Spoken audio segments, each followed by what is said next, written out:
Y cuando David fue ungido como rey, pero todavía Saúl estaba cumpliendo su labor como rey, a pesar de que era malo, David nunca se atrevió a tocar a Saúl. Mire qué cosa. Porque cuando Dios unge a alguien y prepara a alguien para algo, lo separa, es una cosa seria. Amén.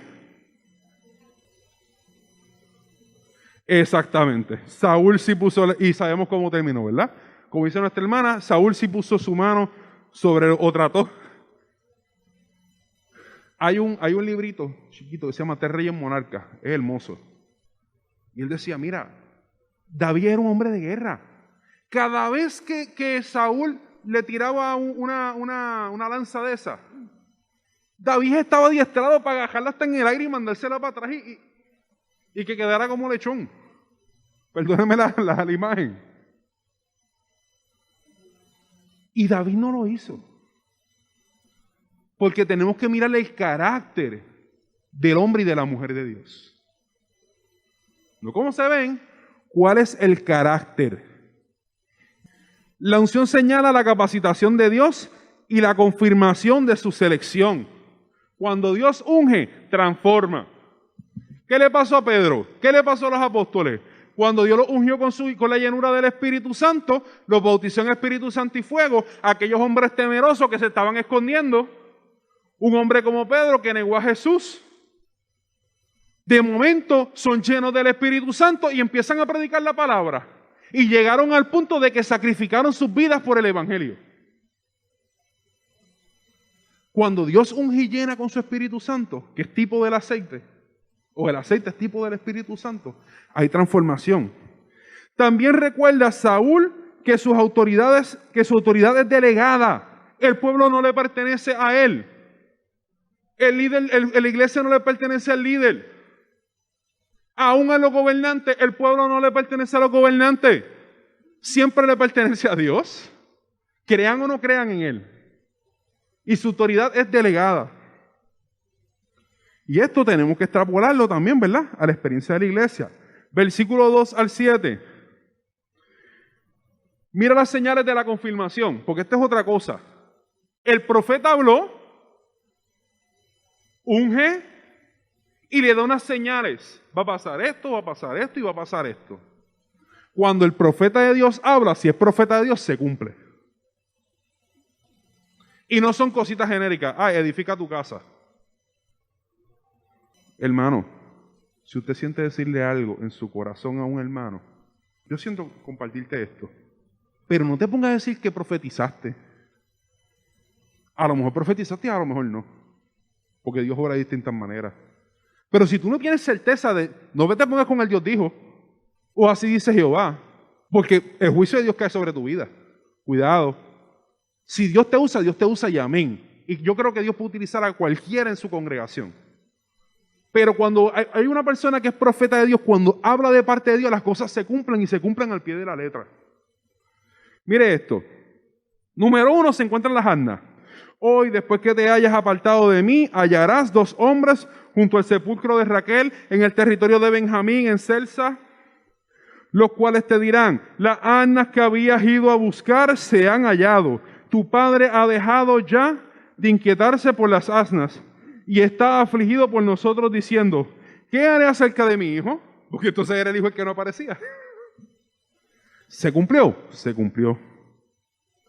El versículo 3 y 4 dice, y luego de allí sigas más adelante y llegarás a la encina de Tabor y saldrán al encuentro de 3 hombres que suben a Dios en Betel, llevando uno 3 cabritos, otro 3 tortas de pan, perdónenme que se me empaña esto, y el tercero una vasija de vino, los cuales luego te hayan saludado, te darán 2 panes, los que tomarás de mano de ellos. Encuentra a los 3 hombres y lo alimentan. Segunda señal, cumplida. Versículo 5. Después de esto, llegarás al collado de Dios, donde está la guarnición de los filisteos, y cuando entres allá, en la ciudad encontrarás una compañía de profetas que descienden del lugar alto. Un grupo de profetas que tenían quizás un profeta como líder. y que ministraban juntos. Y delante de ellos salterio, el instrumento, ¿verdad? Pandero, ese me gustó, flauta y arpa. Y ellos profetizando. Entonces el Espíritu de Jehová vendrá sobre ti con poder y profetizarás con ellos y serás mudado en otro hombre. Y cuando te hayan sucedido estas señales, haz lo que viniere a la mano, porque Dios está contigo. ¿Se cumplió la tercera señal? Sí. Se encontró la compañía de profetas, el Espíritu de Dios llegó sobre él y profetizó. Y se decía en Israel, Saúl entre los profetas. Así que las tres señales se cumplieron. Cuando Dios te llama y te unge para algo, las señales de Dios se cumplen. Cuando un hombre o una mujer de Dios es utilizado en profecía, lo que te dice se cumple. Siempre dice mi suegra, yo la pongo en un clavito, eso que me dijeron, y vamos a ver qué pasa. Y sigo orando. Y si se cumple, ya tú sabes que era de Dios. Si no se cumple, es un falso profeta. Repito, Mayday, si no se cumple, es un falso profeta. No nos convirtamos tampoco nosotros en falso profeta. Y con eso no quiero decir que usted tenga miedo de hablar lo que Dios le ponga en su corazón. Pero tenga cuidado de lo que dice y cómo lo dice. Y que tenga certeza. Gloria al nombre del Señor. Y aquí vemos un tipo de lo que vendría a ser luego la llenura del Espíritu Santo. Todavía en el Antiguo Testamento no podemos estar hablando del Espíritu Santo porque no había sido revelado de tal manera. Era el Espíritu de Jehová o el Espíritu de Dios. ¿Sabemos que es el mismo Espíritu? Sí, pero para hablar correctamente hablamos del Espíritu de Jehová porque todavía la persona del Espíritu Santo no había sido enseñada. Porque cuando se empieza a enseñar es como en el ministerio de Jesús y en la enseñanza de los apóstoles. Recuerden lo que le dije ahorita, revelación progresiva. Hoy es fácil porque hoy tenemos la Biblia completa, tenemos el canon completo y podemos ver la película completa. Yo siempre le digo, sobre todo cuando trabajo con los jóvenes, que es como cuando usted ve una serie de películas de esa que tiene 3, 6, 9 episodios y usted sabe cuáles son. Entonces, ¿qué pasa? A veces van para atrás, a veces van para adelante. Y eso pasa con la Biblia porque tienes 66 libros. Y tienes que mirar la película completa para poder llegar a unas conclusiones y entender unas cosas. Y vemos entonces que una vez esta persona fue llena del Espíritu de Dios, su vida cambió. Y por cuanto tenía el Espíritu de Dios, era dirigido por el Espíritu de Dios. Y entonces, dice, todo lo que viniere a la mano, o sea, todo lo que tengas de hacer, tranquilo. ¿Por qué? Porque Dios te va a ayudar, Dios está contigo. ¿Qué le dijo a la iglesia? Que esperaran en Jerusalén, que sobre ellos iba a venir el Espíritu Santo. Y entonces, solamente entonces, seréis testigos en Jerusalén, en Samaria, hasta lo último de la tierra. Dejé a Judea. ¿Verdad? No lo dije. Ojo, estamos ya cerrando. La elección, o por lo menos la visión que tuvieron los ancianos de Israel, fue basada en la apariencia. Dios le dio al rey conforme al corazón del pueblo. Mira lo que hizo Dios. Dios tenía ya preparado a David en su eterna voluntad. Pero le dio primero un rey conforme al corazón de ellos, que cumpliera sus expectativas. Yo tengo que tener cuidado porque en mi corazón puede haber algo negativo y yo puedo querer que Dios haga las cosas a mi manera, conforme a mi voluntad, conforme a mis gustos. Y el proceso de orar es precisamente yo ver y ir delante de Dios y tratar de buscar cuál es la voluntad de Él. Y yo buscar cómo sujetar mi voluntad a la voluntad del Espíritu Santo. Para eso es que yo oro. Se fijaban solo en su apariencia física. En contraste, cuando se habla de David, se habla de un rey conforme al corazón de Dios. Ambos eran pecadores, ambos cometieron falta, ambos tuvieron deslices, ambos fallaron, pero uno no era conforme al corazón de Dios, era conforme al corazón del pueblo. El otro sí era conforme al corazón de Dios. Y cuando se tenía que arrepentir, se arrepentía. Cuando tenía que buscar el rostro de Dios, buscaba el rostro de Dios. ¿Cómo somos nosotros? ¿Con cuál de los dos nos identificamos? A la hora de tomar nuestras decisiones, ¿buscamos que las decisiones sean conforme al corazón de Dios o conforme al corazón nuestro? Cuando elegimos esos jóvenes que están en busca de pareja, ¿esa pareja es conforme al corazón de Dios o es conforme a mis gustos personales nada más? Cuando voy a buscar un trabajo y tengo múltiples ofertas, ya eso no es tan frecuente, ¿verdad? ¿Ese trabajo es conforme al corazón de Dios o es conforme al corazón mío? Cuando decido dónde voy a vivir, cuando decido dónde voy a estudiar, cuando decido con quién me voy a relacionar, etcétera, amado. Los derechos del nuevo rey, mira, él podía poner impuestos, se establece un diezmo adicional que es el diezmo real, confiscación de esclavos, o sea que si me gustaba este esclavo, yo cogía el esclavo. Siempre haciendo la salvedad de que la esclavitud de Israel no es la esclavitud que nosotros conocemos de la trata negra en América. Había que servirle en la cocina real, en el campo o en el servicio militar. Arranca.